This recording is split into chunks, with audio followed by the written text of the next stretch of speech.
Ер нь улсын хурлд байгаа улсын хурл суудалтай 5 намын 4 нам нь төлөөлж гар усгаа зураад улсын хурлын гишүүд за нэг 40 орчим гишүүн гар усгаа зурсан.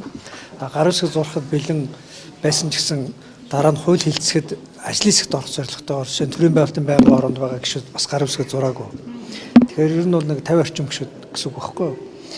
За ямар хуулийн төсөл өргөн барьсан бэ гэхээр ер нь үндсэн хуулийн эрх мэдэл хуваарлтын хил хязгаар их бүдгэрдсэн байна.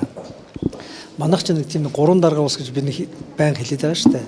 Тэр шиг улсын хурлын чуулган дээр ингээд 3 дарга өөрсдөө төрийн өндөрлгүүд гэж цоллоод улсын хурлын толгой дээр гараа суучж байна. За парламентын одоо толгой дээр гарч суух олон улсын жишгээр нэг л хүн зөвшөөрж байгаа. Тэрний юу гэхээр спикер хурлааныг зохион байгуулж даргалж байгаа тэр хүнээ хурлааныг одоо удирдахын тулд нээлттэй ажиллах боломжоор хангахын тулд тэгж байгаа. Тэрнээс бусад одоо төрийн эрх барих дэд байгууллага юу тэр дундаа парламентын засаг бүхий улс орнуудад ерөнхийлөгчийн засаглалтай байсан ч гэсэн ер нь бол парламентын дээш гүйцэтгэх эрх мэдлийн албан тушаалтыг гаргахгүй байгаа. Тийм учраас ерөнхий сайдын суудлыг буулгая гэдэг санаачлаг гаргасан. Тэгээ энэ санаачлагаараа хууль өргөн баригдаж байна. Өмнө нь бол энэ хуулиар зохицуулагдаагүй юм байлээ огт.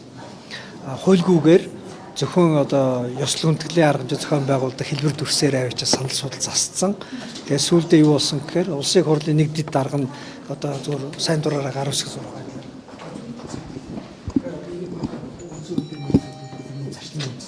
Өргөн барьж. Ер нь бол үндсэн хэлбэр нь санал суудлыг наашин чаш нь болох гэхээсээ илүү гүйцэтгэх сэхэрдэл засаг хууль тогтоох байгууллагын хяналт тэмцэл цаашаа одоо энэ тийм ээ хэвийн одоо зарчмаараа явах агуулга юм яригдж байна гэж ойлгож байгаа. Яг нь санал суул гэхээр хүмүүс нэг жижиг юм шиг бодоод ах шиг байлаа.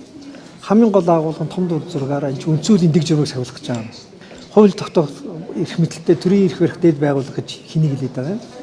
Тэндээс томилогдож хариуцлага хүлээдэг засгийн газар буюу гүйцэтгэх эрх мэдлийг удирдаад төрийн хууль биелүүлэх ажлыг улсын хурлын өмнө хариуцж байгаа тэр албан тушаалт нь хаана байх ёстой гэдэг энэ хил хязгаар буюу хяналт тэнцлийн зарчмыг хангахад зориулж байгаа. Хоёрд нь парламентын энэ сая одоо хууль тогтоох гүйцэтгэх шүүх эрх мэдэл гэдэг эрх мэдлийн хуваарлтын тухай ярьж байна. Хоёрд нь парламент дотор эрх мэдэл хуваарлт үүсдэг. Олонх цөөхөөрөө.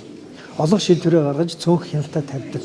Тийм учраас хяналт тавьж байгаа парламентын цөөх парламент дотор ижил хэмжээнд мэтгэлцхийн тулд олонхын байр суурийг илэрхийлж байгаа ерөнхий сайд тэр хоёр ижил төвшөнд очих хэрэгтэй.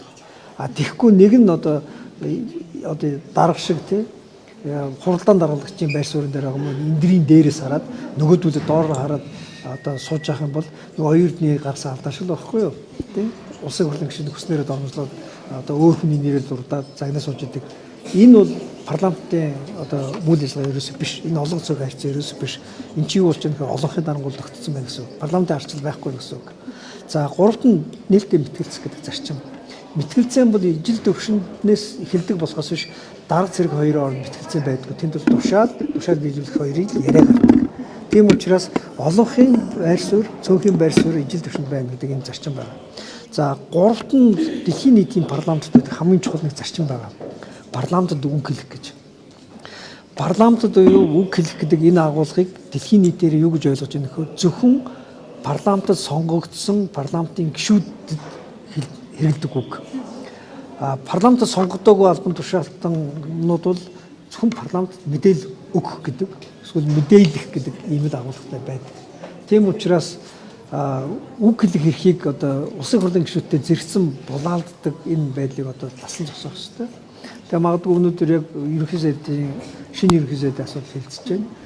Парламентод сонгогдоогүй ерөнхий сайд парламентд үг хэлнэ гэдэг ойлголт байна. Улсын хурлын гишүүдтэй мэтгэлцэн гэдэг ойлголт бас байна. Тийм учраас намын зовлонгоо одоо үндсэн хуулийн зовлон болгож ирсэн болохгүй. Улсын хуралд суудлагүй ерөнхий сайд парламентын толгой дээр гарч суух нь битгийл улсын хурлын гишүүдийн дунд суух боломжгүй. Ажлын хэсгээр л суух байна. Ерөнхийлөгчийн суудлыг бас парламентын танхимаас буулгах. Ерөнхийлөгчийн суудлыг парламентын танхимаас гаргах тухай боломж байхгүй. Зүгээр толгой дээр байх уугүй гэдэг ярих хэрэгтэй байна. Үндсэн хуулийн дээр ерөнхийлөгч улсын хурлын чуулганд талаар оролцсон. Улсын хурлд мэдээлэл гэдэг үгтэй. Тийм учраас ерөнхийлөгчийн суудлыг парламентын цохих хэсэгт байршуулах хэрэгтэй байна. Толгой дээр бол хууль нөгөө засгийн газар яг бол ерөнхий сайд өөрөө ерөнхийлөгч өөрөө сонгогдсон тооцогдож улсын хурлаас хууль баталдаг. Улсын хурлд ажлаа хариуцдаг. Улсын хурл ерөнхийлөгч огцруулах хэсэг асуудлыг шийддэг. Тийм учраас төрийн эрх дэд барих дэд байгуулвал улсын хурл. Нөгөө засгийн газраа шуурхай гормоор баахан хуулийн төслөд оруулж ирээд төсөв үеийн төслөд бүрддэг нэг юм хөвшээгүй ийм дүр зурагтай болсон шүү дээ. Энэ тус хууль чинь хамаатай. Ер нь бол ерөнхий сайдыг хаан суулгах хэн байхыг шийдээд ирэхэд өсөн үсэг улсын хурл парламент хууль тогтоогч хэн байх вэ гэдэг нь өөрөө одоо гарч ирнэ. Тэгээд яг нь муу жишг тогтцсон. Өнгөрсөн 8 жилд улсын хурал дээр дангаараа нэг нам засаглах хэмжээнд хэд олон асуудал авсан байсан. Хоёрдугаар ковид бий болоод ковидын үр дүнгээр дэлхийн нийтээр арчил жоохон сорилт орсон. Хяналтгүй засгалдаг, хяналтгүй томилдог, хяналтгүй мөнгө зарцуулдаг энэ байдал газар авсан. Тэгээд ардын намынхны дунд бол нэг энэ буруу зуршил бол битгий шиг суусан байна. Өөртөө хинч одоо хянагдахгүйгээр, хинээрч шүүмжлүүлэхгүйгээр, хинтээч хуваалцахгүйгээр бүх эрх мэдлийг атгана гэдэг одоо ийм бодол өөрөө бүр хачиг шиг дэ орцсон байна. Тэгээд тэрнийхээ одоо дис чадахгүй дотроос дисэрж байгаа нь 2 дугаар ээлжлэх өнөөдөр хоолнд орох гэж байна.